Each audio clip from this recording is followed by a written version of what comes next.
ಹೆಚ್ಚುತ್ತಿರುವ ಅತ್ಯಾಚಾರ ಪ್ರಕರಣಗಳನ್ನು ಖಂಡಿಸಿ ಸಂಸದ ರಾಜ್ಯಸಭಾ ಸದಸ್ಯ ರಾಜೀವ್ ಚಂದ್ರಶೇಖರ್ ಏನು ಹೇಳಿದ್ದಾರೆ ಕೇಳೋಣ ಬನ್ನಿ. Governments have to be made accountable for the standards that they set for these educational institutions, and they have to be squarely responsible for the safety of children as safety of women in our city. And you know, I am still a proud Bangalorean, and I think this is a problem that needs to be solved. It has to be solved by the government, it has to be solved by the educational institutions, and not be left to parents to fight this on their own. These are all schools that are being run for profit.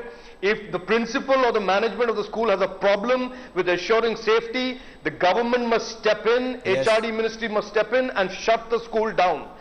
No compromises on this. This is not an area for legalese or debate. Absolutely. In the house, the parent is responsible for the child. In the school, the management, the principal and the staff are. If they duck that responsibility, they should go to jail and the school should be shut down. Schools can be set up by anybody without any background checks. Teachers can be appointed without background checks. And it seems that the only people who will bear the brunt of all this is the poor child. Nobody seems to be wanting to be held responsible.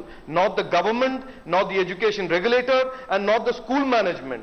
And we have an innocent child who is just growing up, innocent, and is wanting to experience all the good things that the life can offer him or her, who is bearing the brunt of these crimes. In my opinion, this is about creating sensitivity within the police, creating child crime cells within the police, making sure parents are able to come and report these crimes easily, and ensure that the whole regulatory environment about how these educational institutions are set up and run is made far more transparent and not left to the whims and fancies of some corrupt politician.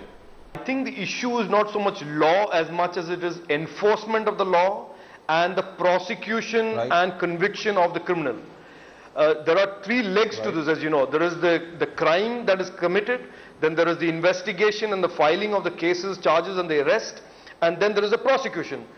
Where we are going weak and we are not focusing enough attention is the police victim relationship and the court criminal relationship. And what we need now is a movement, just like we had after Nirbhaya, of a zero tolerance movement where the police is almost pressured to not have any discretion or ad hocness about cases that are horrific like this.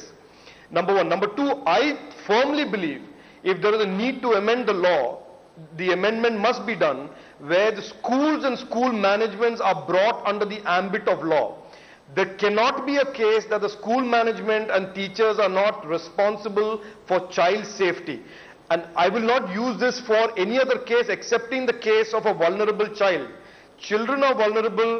Schools have a moral and it must be made a legal responsibility that they have towards the safety of the child.